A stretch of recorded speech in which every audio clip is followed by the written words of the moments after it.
क्या है ना कटारी साहब, अगर आदमी सीधा खड़ा रहे ना तो हर आता जाता आदमी उसका जूस निकाल लेता है। इसलिए जीने के लिए ना आदमी को थोड़ा बहुत तो टेढ़ा होना ही पड़ता है। क्यों, गलत तो नहीं कह रहे? नहीं, बात तो आपकी सही है, लेकिन मेरा मानना है कि अगर कायदे कानून में रहकर काम करे तो। कानून अजी हम तो सुनते आए हैं कि कानून तो अंधा होता है।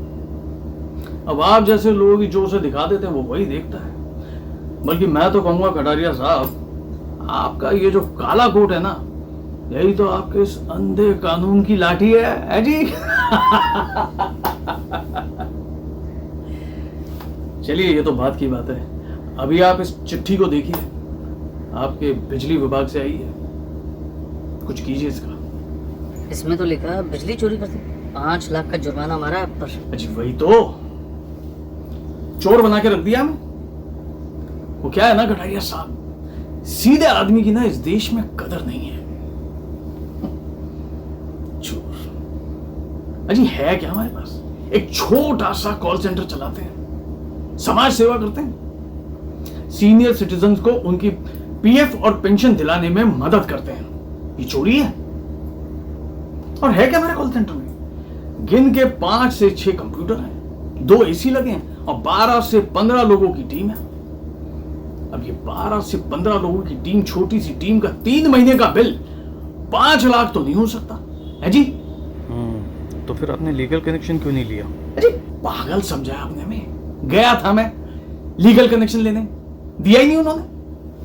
उल्टा हमें कहते हैं कि आपकी ये बिल्डिंग अनऑथराइज्ड है। बताइए, अब आप ही बताओ कटारिया साहब, जब 5 मंजिल की बिल्डिंग खड़ी की अजी तब तो कोई नहीं आया। ये बिजली विभाग वालों को पता नहीं क्या शिकायत है हमसे। अच्छा, ये म्युनिसिपल रिकॉर्ड में आपकी बिल्डिंग रजिस्टर्ड है क्या? क्या कटारिया साहब आप भी, अजी अगर हम इतने पढ़े लिखे होते तो बात ही क्या थी, हम ना पहन लेते आपका एक काला कोट। वो क्या है, हमने तो अपने लोकल एमएलए से बात कर रखी थी। उसने कहा बेफिक्र होके खड़ी कीजिए इमारत, तो हमने कर दी।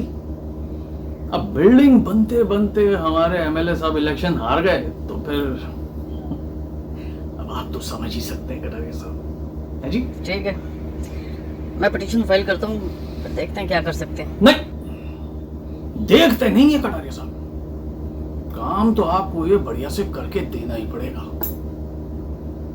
समझ रहे हैं आप? कटारिया साहब वो क्या है,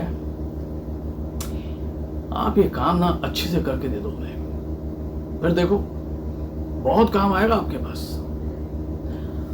और हाँ, हमारे साथ काम करोगे ना तो इस पेड़ के नीचे कुर्सी लगाकर बैठने की जरूरत नहीं पड़ेगी आपको, सीधा कैबिन में घुसोगे, वो भी एसी वाले। समझ रहे हैं हमारी बात? इसलिए देखना नहीं है, काम तो करके ही देना है। ठीक है जी, चलिए चलते हैं, चलो भाई।